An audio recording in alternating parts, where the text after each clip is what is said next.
Shannon, oh, she's just logging on. So Shannon is working 2 different events right now. So she said, hey, can you kick this off? And I said, of course. So I'm going to be trying to admit people, watch the chat, and start the lecture. I should be able to do it, right? So good evening. My name is Sarah Hagedorn. I'm an assistant professor here at UCCS in the political science department. I do things like Congress, elections, interest groups, policy, and that is my kind of area of loose expertise, I guess we could say. And tonight we're going to be talking about campaigns and elections. So first of all, I just want to thank you all for hanging in there and attending these lectures as you could. I know we all really appreciate it, and a special thanks to Shannon for setting them all up. But let's go ahead and get started. I'm going to see if we can work share screen. If something goes wonky, let me know.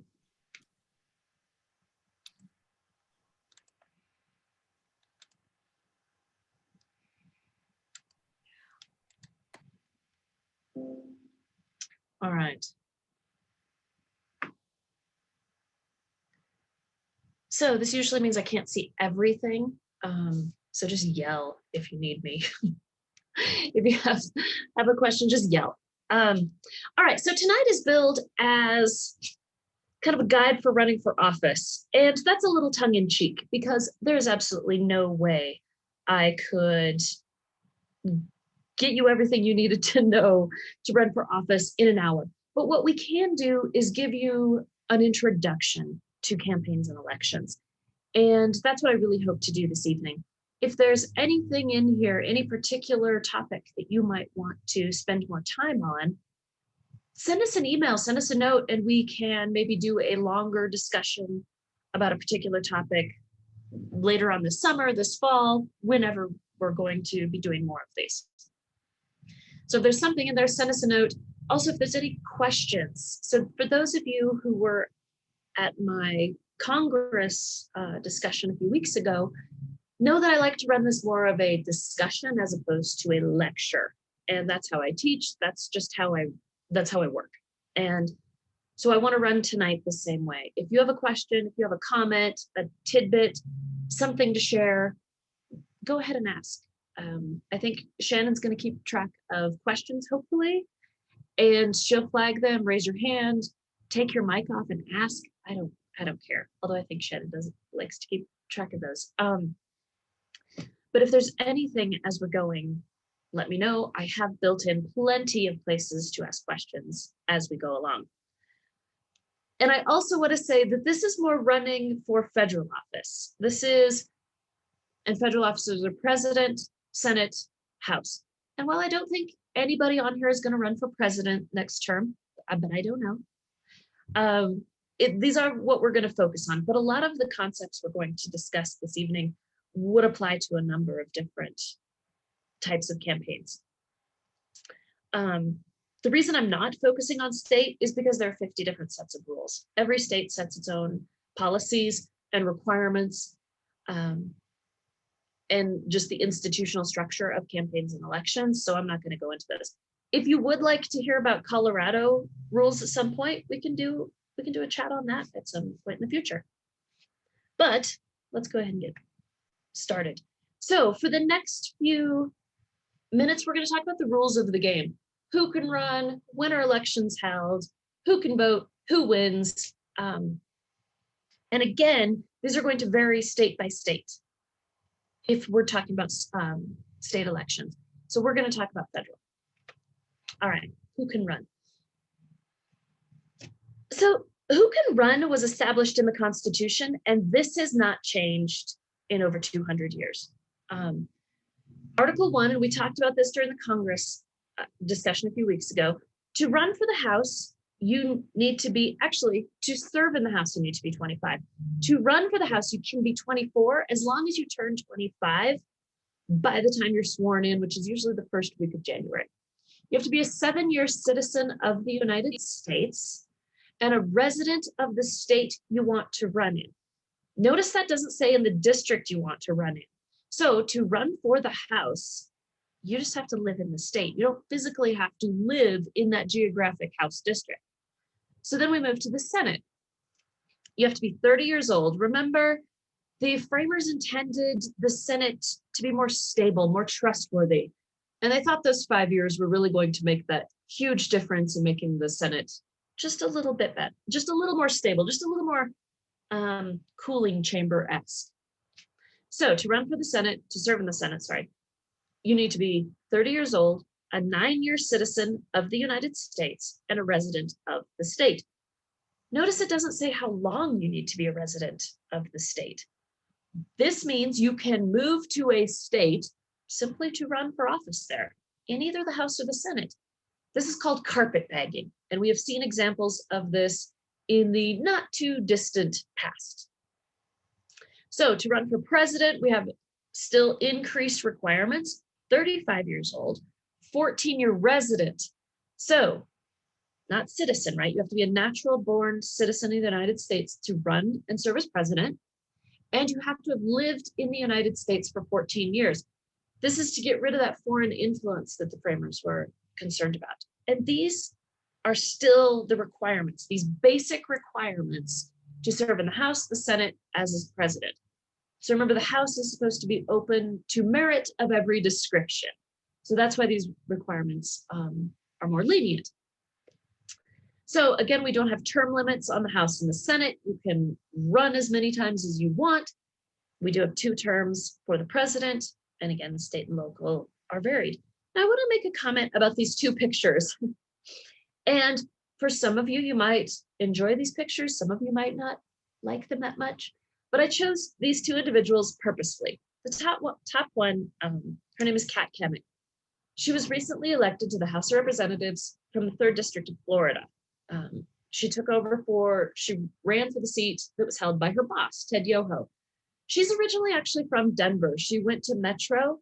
So she is a Coloradan. She interned for Mike Kaufman, but then she went to Washington and worked for Congressman Yoho, moved to Florida, ran for the seat, elected to Congress. She was 32 years old when she was elected to Congress, so kind of falling in this younger category. And the reason I chose these 2 individuals is we're seeing a lot of younger females running for Congress. And I just like to pull that out. The bottom picture is, some of you may recognize Alexandria Ocasio-Cortez. She is a member of Congress from the state of New York. She ran as a 29-year-old and won a seat in the House of Representatives as a 29-year-old. 2020 saw a number of young females getting elected to Congress, particularly young Republican females and a number of minority females getting elected to Congress. Sorry, my voice is already going and we're only 5 minutes in. This is not boding well. So I just wanted to draw attention to the visuals this evening. All right, Shannon, have we had any questions thus far? She's not on. Let me see if I can see any.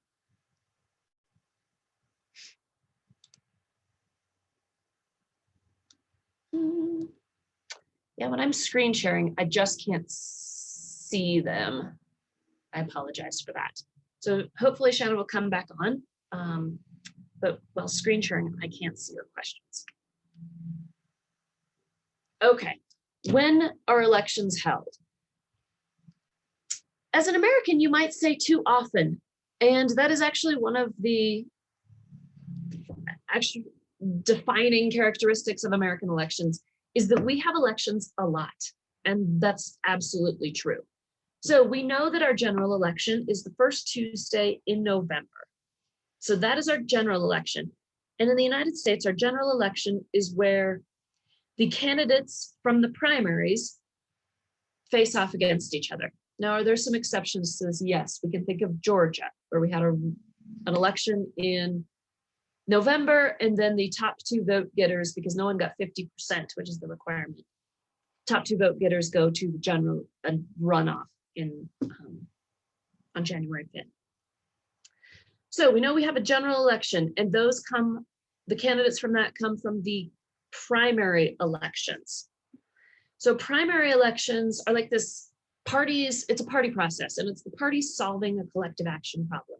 They're trying to choose the very best candidate, and maybe that isn't always the case. They're trying to choose the very best candidate to go up against the other parties.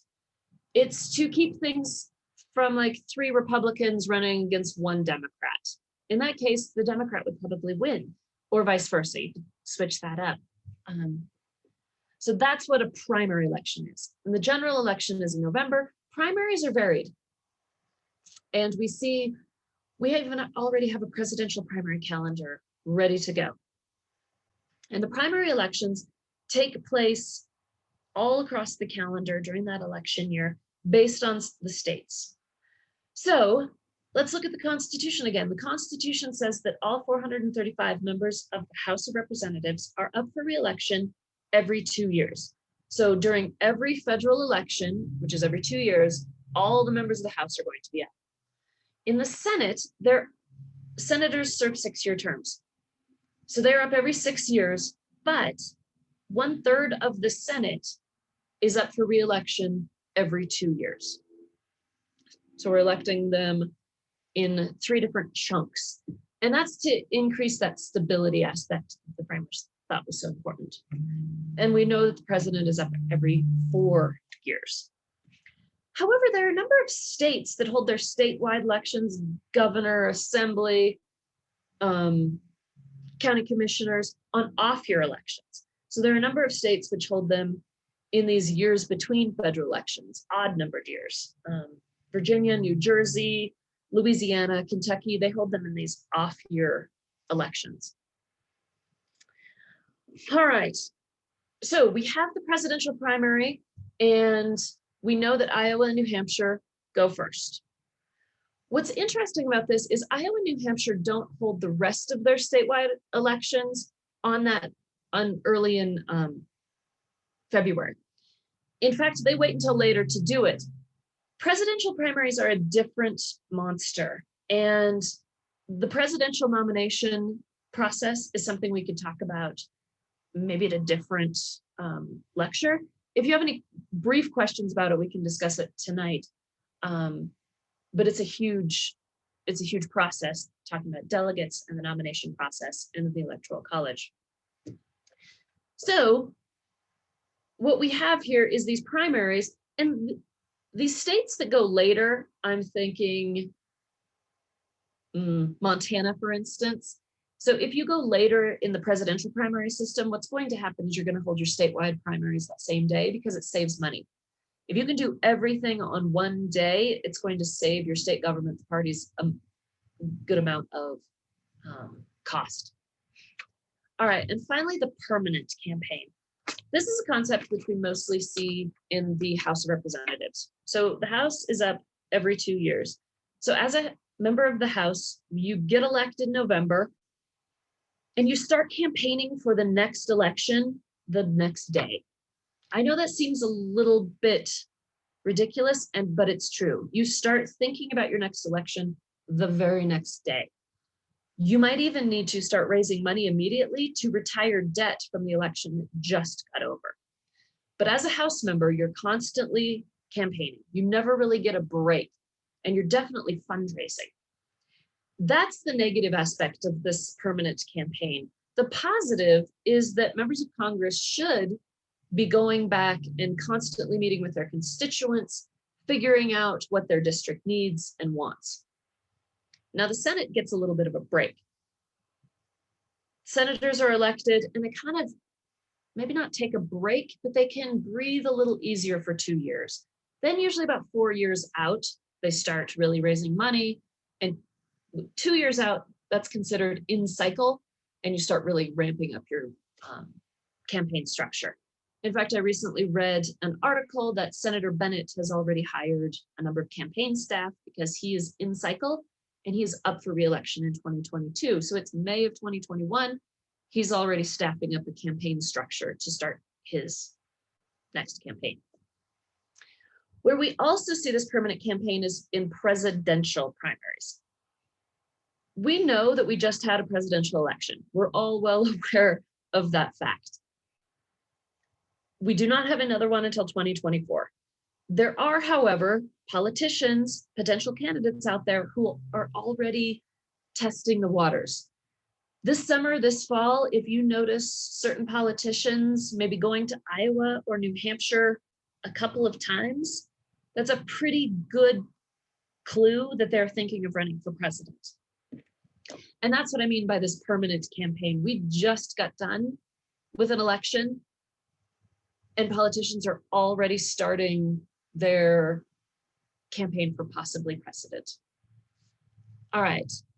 Shannon, are you on? I am. I'm sorry. I was having microphone issues. That's okay. Do we have any?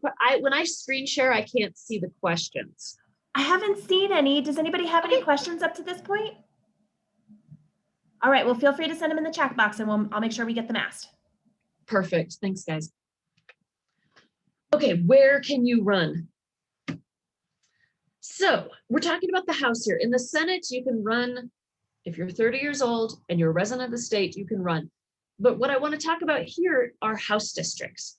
We have 435 House districts spread out over our 50 states. These are what's called single member districts because you have one member of Congress for each geographic district. So every member represents about 700,000 people. This has moved up a little bit in the last reapportionment process, but they're supposed to be relatively equal to prevent malapportionment, to prevent one member of Congress representing 200,000 people and another member representing 2 million. So 7 states currently have one member of Congress: Montana, Wyoming, North and South Dakota, Vermont, Delaware. Now, Montana in 2022 will move to 2. So she currently has 1 representative. By 2022, she will elect a second. What's interesting about apportionment is every state is guaranteed 1 member of Congress. So even if you don't have that 700,000 people, which Wyoming and Vermont do not, you still get a member of Congress. And this is controlled by reapportionment. This has been in the news over the last few weeks. We hold a census every 10 years, which is in the Constitution. Our first one was in 1790. And since that time, every 10 years, we have counted how many people we have in this country. And that controls how many members of Congress each state is going to get. And this really accounts for people moving around. We have a lot of individuals who are moving. There's increased populations. There's also decreasing populations. And this accounts for reapportionment. This is not political. This is done by a mathematical formula that will say how many members of Congress each state is going to get. Then after we know that, then we can do the redistricting process, which is basically just redrawing lines. I'm so sorry about my voice, guys. The allergies are definitely kind of getting to me. The simple thing is redrawing district lines within a state. Here in the state of Colorado, we actually are redrawing not only our lines, but we're adding a new member of Congress to that. So Colorado is getting a new member of an additional, not new, an additional member of Congress. So we have 8 members now, or in 2022. And one of the challenges is redrawing the district lines to make everybody equal and also include an all new seat in the middle of that. So again, this process, I just did a press interview that lasted an hour on redistricting. So we can talk about that more in depth if you're interested. If you have any questions about redistricting or reapportionment, love to hear those too. Okay, who can vote? Currently, we have passed not enough. We have passed constitutional amendments that allow all 18-year-old citizens in this country to vote. Now, with that comes voter registration requirements. And these are done by individual states. So individual states determine how the voter registration process is going to occur. Can you register to vote on election day?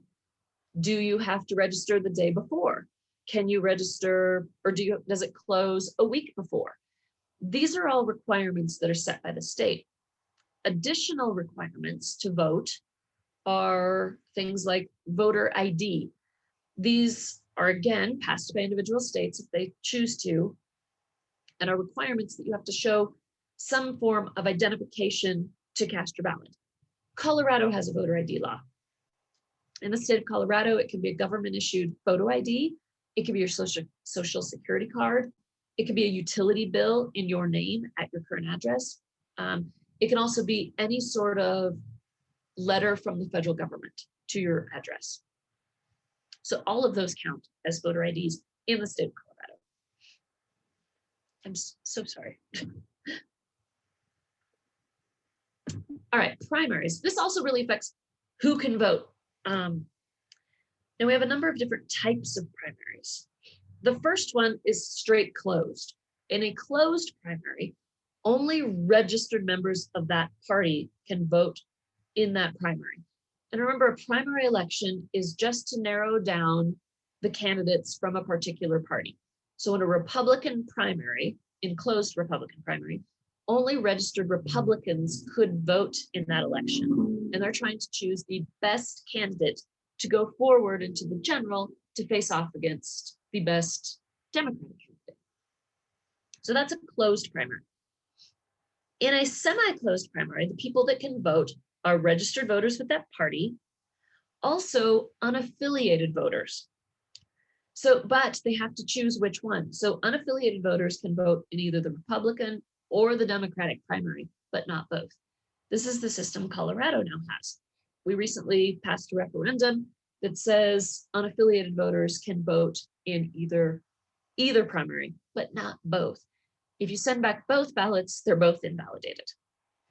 And in an open primary, all registered voters are eligible to vote in either the Republican or the Democratic primary. But again, not both. You have to make a choice. And unaffiliateds are, again, choosing to vote in with either one. The final one I'm going to talk about today is called the jungle primary, which is probably the most fascinating.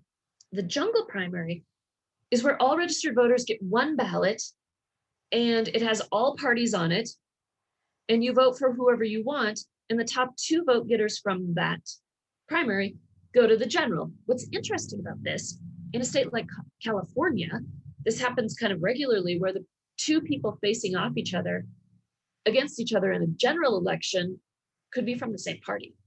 So if you have a really Democratic area, it could be two Democrats facing off each other in the general. Same within the Republican side. All right, any questions thus far? I don't see any in the chat box, Sarah. All right. All right, who wins? So this seems kind of obvious, right? The person that gets the most votes. But that is kind of a interesting aspect of American elections. It is that the person with the most votes wins. This is called plurality voting. It's not a majority. So we don't require a majority vote for a majority of our elections in this country. Instead, it's just who gets the most. The exception, of course, is the Electoral College. You have to get 270 votes in the Electoral College to win. This is not the case if you're running for House. If there's 3 or 4 candidates in the race, you may win with 44% of the vote. So you just have to win the most. Now, this next one is going to be a little controversial, and I'm okay with that. The next is, to win, you should really be a member of one of the 2 major parties. Now you're going to say, oh no, Sarah, I don't want to be a member of one of the 2 major parties. That's fine. That's fine. But to win an election, for the most part, you really need to be a member of one of the 2 major parties. And am I saying the Republicans or Democrats are running some weird, like, mafia style thing where they only allow certain people in? No. But I will say, running with that R or D behind your name helps you with voters. And what I mean by this is that voters use partisanship that R or D, or whatever it is, but we're going to say R or D, as, and this word is only used in political science, so I apologize, a heuristic, which is like a clue. Voters use this as a clue about who to vote for. I can pretty well guess if someone has a D behind their name, what their policy preferences are. I can look at someone with an R behind their name and have a pretty good idea their ideology, what they believe on certain issues. So voters use this as a clue. And without that clue, with just an I or unaffiliated behind your name, unless you have a really strong name ID, unless you've run an amazing campaign, voters are going to be unsure about what you believe in. So that's one aspect of why you need to be not why you need to be, why it helps to be a member of a major party. The other is the party organization helps a lot. So while the progressive era brought about more candidate-centric campaigns and less party-centric, the party structure still helps their team get elected. The DNC, the RNC both help, and that's the Democratic National Committee or the Republican National Committee, or the Colorado Republican Party, the Colorado Democratic Party, help their candidates get into office. And that's not just financial help, it's also messaging help, strategy help, how to run a campaign help. It is mobilizing voter help and voter files and who are our voters, where are they, how do we get them to vote for you? All of that helps to be a part of a major party, which is why I have this thing here called Duverger's law. And this isn't a real law. It's like a theory. And it was developed by a guy named Maurice Duverger, of course, right? So crazy old Maurice says that in a situation like the United States, where we have single member districts and the plurality rule, right? You only need the most votes, not 50%.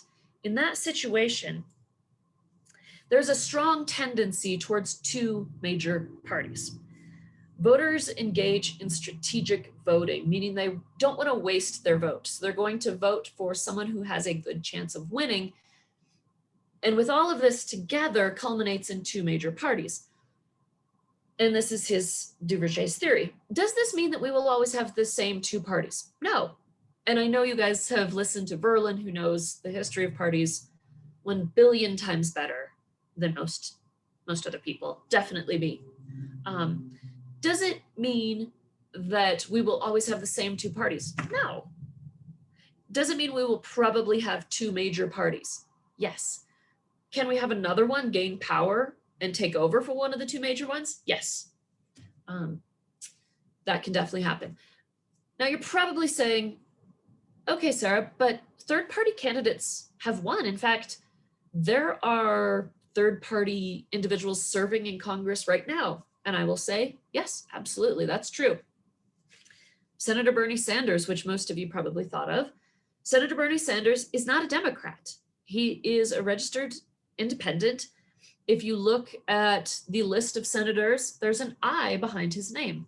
He is a self-proclaimed democratic socialist, but he's an independent. He runs as an independent.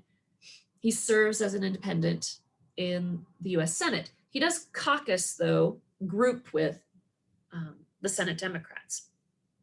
And there's another one. His name is Angus King from the state of Maine. He's another independent. I behind his name. Ran as an independent. So there's two. Currently, there are none in the House. Justin Amish was an independent. He chose not to run for re-election in 2020. Another famous one is Joe Lieberman, which you probably, some of you will remember, was on, and tied to this photo here, ran as vice president on the Democratic ticket with Al Gore, became an independent kind of after September 11th. And I just named 4. So out of 535, we currently have 2. Is it impossible? Nope. I just gave you like 4 whole examples. Is it difficult? Yes. So to run for office in the United States, in most cases, it helps to be a member affiliated with one of the 2 major parties. All right, to run or not to run? One of the first major considerations you have to take after you learn about some of the rules behind it is, what does the current seat look like? And what that means is, what this office that you're thinking of running for, what does it look like? Is there a person sitting there? And that's why it's called seat and sitting. Is there an incumbent currently holding that seat? And is she running for re-election? So that is something you need to take into consideration, because there's this thing called the incumbency advantage. And we'll talk about that in a minute, but it's very serious. Actually, let's skip to it right now and look at the incumbency advantage. The incumbency advantage is the advantage incumbents, the person currently holding that seat, the current person who has been elected to that House or Senate seat, it's the advantage they have in winning re-election. And there are a number of reasons for this. Financial, they raise more money because donors know they win, so they raise more money, so they win more often, so they raise more money. So money. There are also constituent resources, congressional resources. You have a higher name ID, and possibly redistricting could help your incumbency advantage. But this chart here goes from 1964 to 2014, and I apologize for it being 7 years old, but these numbers have not changed significantly in the last 7 years. These numbers show when an incumbent chooses to run for re-election, these are the rates with which they are re-elected. So just looking at 2014, which was a unique election in that the Republicans took over control from the Democrats of the US Senate. So we would think the red line, which is the Senate, would have really low numbers of incumbents being reelected. No, it's above 80%. So 80% of incumbents running for re-election were reelected. You'll notice the House numbers are extremely high. If you run for re-election in the House, it is very likely you will be reelected. Are there outliers to this? Absolutely. So we see incumbents losing. Here in Colorado, we recently saw an incumbent lose US Senate, right? So we know it's possible. But more than likely, if you are running as an incumbent, the odds are you will win. So that's something you need to take into account, with the current seat. Is there an incumbent sitting there? And is there anything wrong? Have they done anything crazy? Are there any scandals out there? Are they a weak incumbent? If they are, maybe you try to take them on. Are you a quality challenger? Now, a quality challenger is interesting because there's no true definition of what truly makes a quality challenger. It just means you are a good candidate. And that could be, you might have name ID, you might have resources, you might have experience that will help you run and then serve in elected office. Oftentimes what makes you a quality challenger is you're strategic. And a strategic politician means that you wait for the conditions to be right to run for office. That could be waiting for the incumbent to be vulnerable, waiting for the incumbent to slip up, to do something wrong. That's a little bit of a risky strategy because your incumbent may never trip up. The other thing you can do as a strategic politician is wait for the right political conditions. And what I mean by this is you see the wave coming and you try to ride it. We hear a lot about wave elections. And, oh, it's a blue wave election. All Democrats got elected. Oh, it's a red wave election. All Republicans got elected. So you see something like that coming and you choose to strategically run. Now, you can't always tell if it's going to be a wave election. but there are things that can tip us off. For instance, 2022 is a midterm. It is the mid-election, it's the election in the middle of a presidential term. And as political scientists, we know that midterm elections usually favor the out party, the party not in power. So right now, that party is the Republican Party, and midterm elections usually benefit the out party. So if you are a quality challenger, you're a Republican quality challenger, you're being strategic, you might strongly consider running in 2022, knowing that all the conditions are looking to be a marginally decent year for Republicans. If you're a good quality challenger and you're strategic and you're a Democrat, you might actually wait. You might say, you know, I don't think 2022 is going to be my year. I think maybe I'll wait until maybe 2024 and a presidential candidate with a lot of coattails that I can maybe ride into office. Presidential coattails is just this concept that we think of, that a presidential candidate is so popular, he pulls others with him. He pulls lower levels, House, Senate, governors, state assembly, county commissioners. He pulls other candidates of the same party with him. We did not see this concept in 2020. Vice President Biden, now President Biden, did not have any real coattails. He didn't help bring in a ton of new Democrats into the House or Senate or lower offices. In fact, I don't think the Democrats didn't gain a single seat in the House, and the Senate was supposed to work out way differently. So as a strategic quality candidate on the Democratic side, you might wait until 2024. Or if you think a Republican might be elected president in 2024, you'd wait until 2026 if you're strategic to hit that midterm. The final option to running is what's called an open seat. And this is when there's no incumbent running. It's wide open. So the incumbent has chosen to not run for some reason. Maybe she saw the wave coming and wants to get out of the way. Maybe there's some personal issue, maybe whatever, but they are not running. So this is your best chance at winning a seat, is if it's an open race. All right, is there any questions thus far?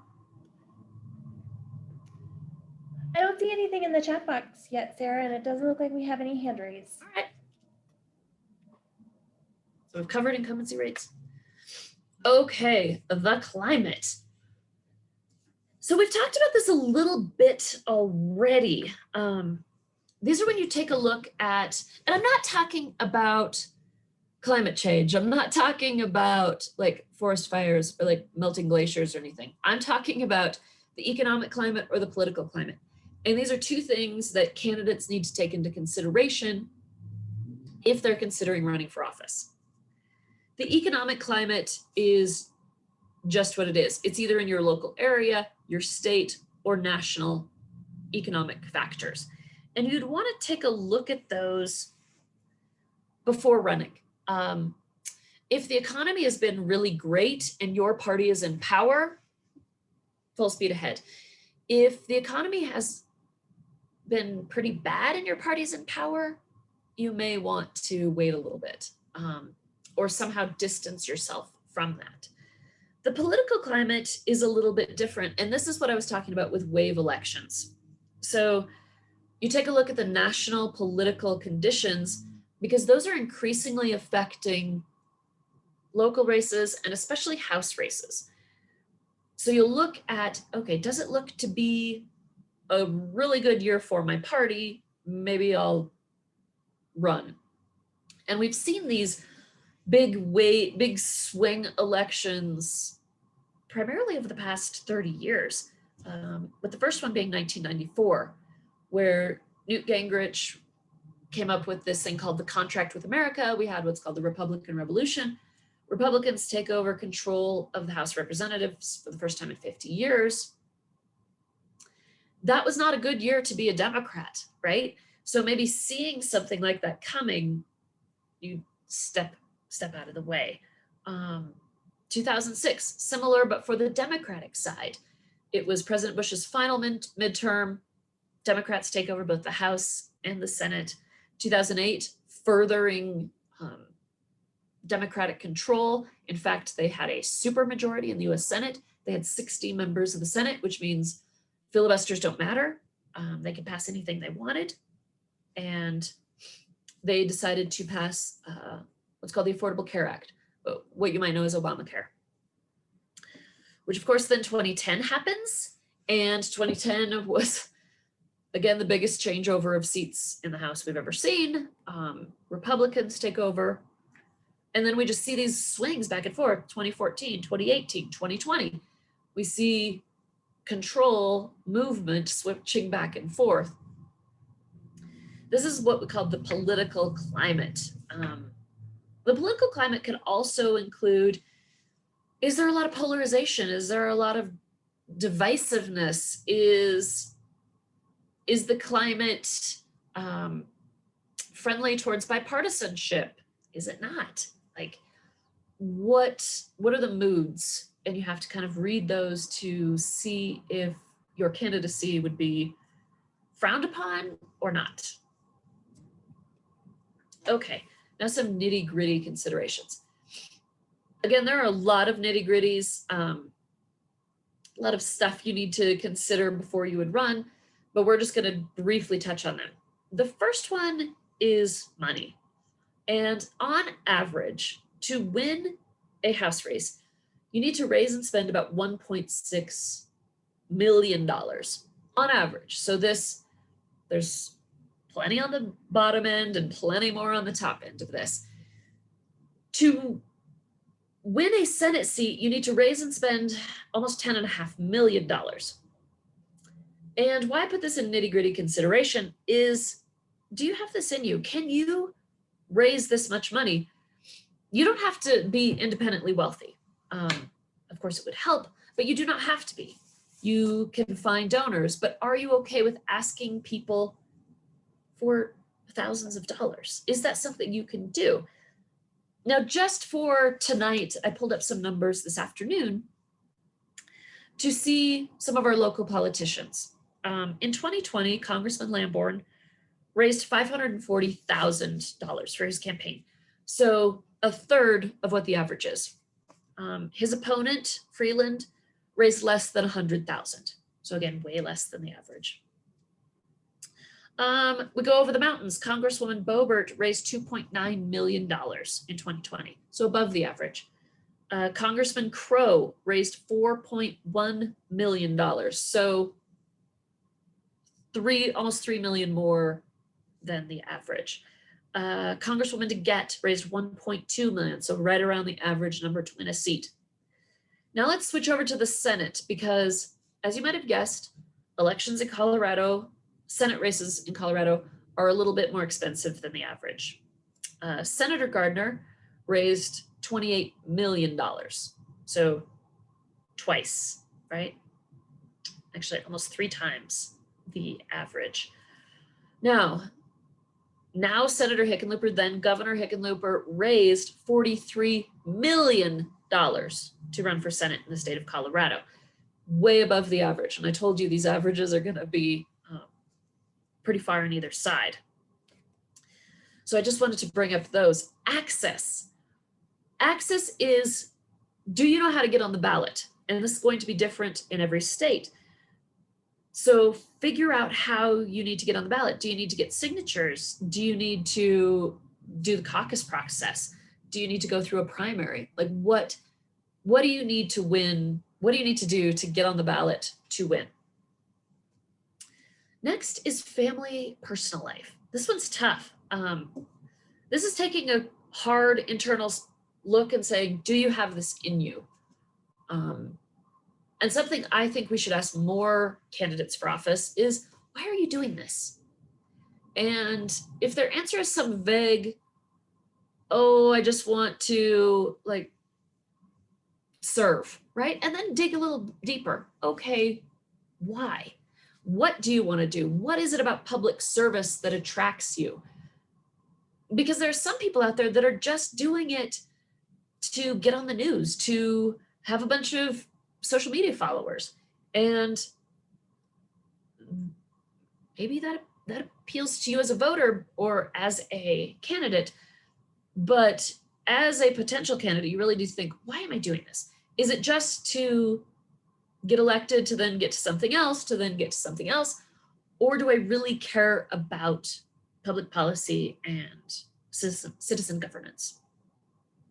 The next thing is any skeletons. Do you have any stuff in your history that may get brought up? Are there any family trouble? Because family stuff always gets brought in. Now, I will say, when I first started giving these types of lectures, this was a more serious topic. Honestly, in the last 2, 3, 4 years, these personal issues have really decreased. And that's just changing times, right? I think of, and this is going to date me, but candidate Governor Clinton saying, I did not inhale, right? And then Senator Obama had a book out that talked about drug use. And so just in a short, what I think, relatively short period of time, we had presidential candidates going from, I absolutely did not do drugs to, yeah, I did, in like 20 years. So I definitely see this skeleton in the closet, family trouble thing kind of changing. And to be fair, that's going to differ based on where you're running. Like, where are you in the country? Where some places are more conservative, some places are more liberal with this kind of thing. And then I put this question in there. This is not the last slide, but it's something I'd like you to think about tonight, tomorrow, is given all of this, and this is pretty quick. I teach a whole semester long class on elections, so this is a condensed version. Do we take candidates, given all of the stuff they have to do we take them for granted? Because they do all this, they get screamed at, yelled at, underappreciated. Do we kind of take them for granted? And are we de-incentivizing good people from doing this? Like, from going out and engaging in public service? Now, I'm not one of those people that thinks we should take it easy on politicians. I do think politicians should be challenged. They work for us, right? They are representatives of voters. But I do think that there's a way to talk with them and disagree with them and let them know what their voters want. So I just want you to think about taking politicians for granted and de-incentivizing them. Are we de-incentivizing good people from running? All right. Shannon, are there any questions? I haven't seen any pop up in the chat box yet, but if anybody has a question, please feel free to send it on in or raise your hand right now. Oh, that's a great question from Daryl. Is not money a reason to run? So Daryl, do you want to go ahead and ask this in person? I just want to make sure we get that right. Are you asking if you don't have money? Yeah, no, go ahead, sir. My research has shown that most people who end up in office end up rich. And so, and you look around and you start investigating where people, all the money that's donated to them in their campaigns and outside of their campaigns, hidden money. It's amazing how much money comes from corporations, et cetera, and other big power people. And they also have insider information in terms of the stock market, et cetera. There's very few that don't end up being millionaires when they leave office. So did you, I think that's a really good comment. Did you have a question of me, Daryl? Because I think you're, I just, you didn't mention that as one of the reasons to run. You can get rich by running. You don't get rich by running, right? Because while you're serving, you don't get to use any of that campaign money for personal stuff. So you don't get rich. There's a lot of money that doesn't show up on the campaign table. Honestly, so I've worked on the campaign side as well. So I've worked in Congress and I've worked on big campaigns. And is there a lot of money in campaigns? Absolutely. Has most of that moved to the 501 side and to the super PAC side? Yes. So whereas I was saying that Hickenlooper raised 43 million, Senator Gardner raised 28 million, that is all going into the campaign and all of that gets spent. So all of that gets spent on campaigning. Is there all this other slushy, what is called kind of dark money off to the side that the candidates can't touch, but is still being spent on their behalf? Yes, absolutely. And that's mostly done by corporations, rich people, right? Only rich people could spend millions of dollars on elections. So you don't actually get that money as a candidate. And most campaigns, especially these big federal campaigns, are really careful to follow the FEC, Federal Election Commission guidelines, mostly laid out in BICRA, Bipartisan Campaign Reform Act of 2002. Really careful to follow those because you don't want the image of you taking money for yourself. So you did say that you get a lot of money later. So lobbyists, for example. What? Lobbyists. Sure. A lot of these folks get to be lobbyists when they get out.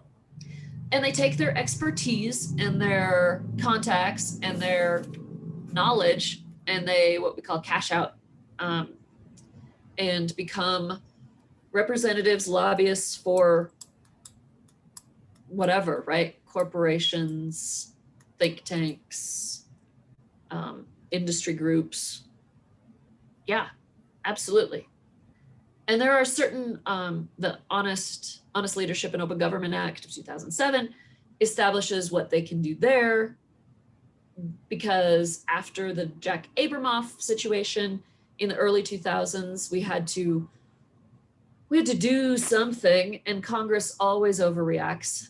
So they set up a new structure for lobbyists and lobbying Congress.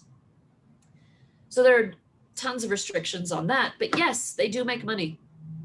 And you can't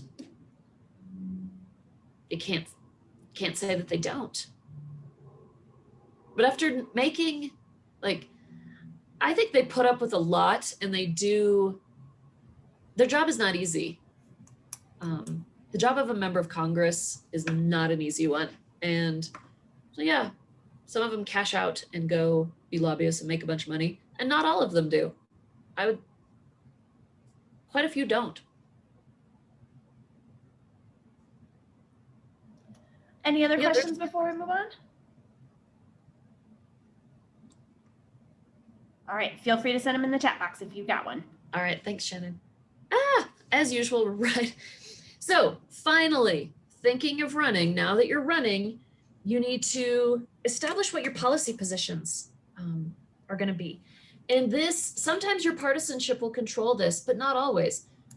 These policy positions are really controlled by your district, your state, where you're running, and how you feel on things. Image, who do voters think you are? Sometimes you want to play that up.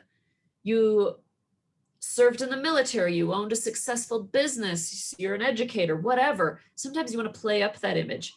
Other times you want to be able to play it down.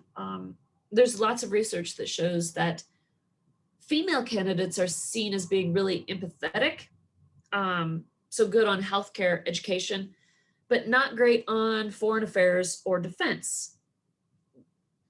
So a lot of women have to kind of beef up their foreign affairs defense credentials and image to counteract that. The other thing is schedule. This is grueling. And as I mentioned briefly, I've worked on campaigns before, big campaigns. And the typical campaign day for the candidate starts at about 6:30, runs all the way until 11:30, constantly. And you're doing events with the public that whole time. You may get a 10-minute lunch, but it's probably in the car while you're driving from event to event. Breakfast was probably another event. Who knows if you got to eat? Dinner is another event. Probably didn't get to eat. And it was probably like Chile or something equally devastating. The next is, or the final thing you need to consider is message. Are you going to be all positive? Or are you going to run some negative ads? And I also call these contrasting. Are you going to draw a distinction between yourself and your opponent? I think, yes, you should. Otherwise, why are you running if you have no differences from your opponent? But there is that choice. Are you going to run really nasty personal attacks against your opponent? Some candidates say yes, some say no. That's for individual candidates to decide. So those are just some initial things, because I know you're all thinking of running for office now, hopefully. All right, so I want to say thank you and good luck to all of you who are thinking of running for office. Also, go ahead, Sarah, I'm sorry. Oh, I was just gonna say, because these pictures are, this is my favorite thing that I did this afternoon, was find these amazing pictures. And if you're going to a state fair, be careful of what food you're eating. Those are great pictures. You know, one of the things that I noticed in my time in DC, Sarah, is something that you talked about is really the schedule that elected officials maintain. You talked a little bit about it on the campaign trail, but it's something that I found, especially with folks in the House, they were from sunup to sundown and working quite long hours. It was something I'd never considered. So I thought that was a really great point. Thanks for bringing that up. Are there any final questions for Sarah?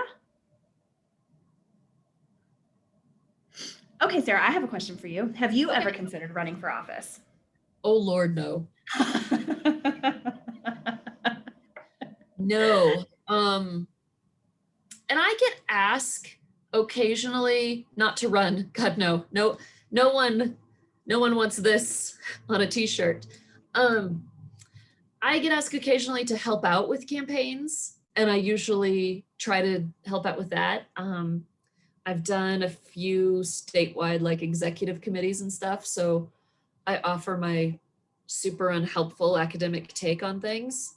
But so yeah, I still keep dabbling, I guess, a little bit in Colorado campaigns, but no, candidates work way too hard for me. I'm way too lazy.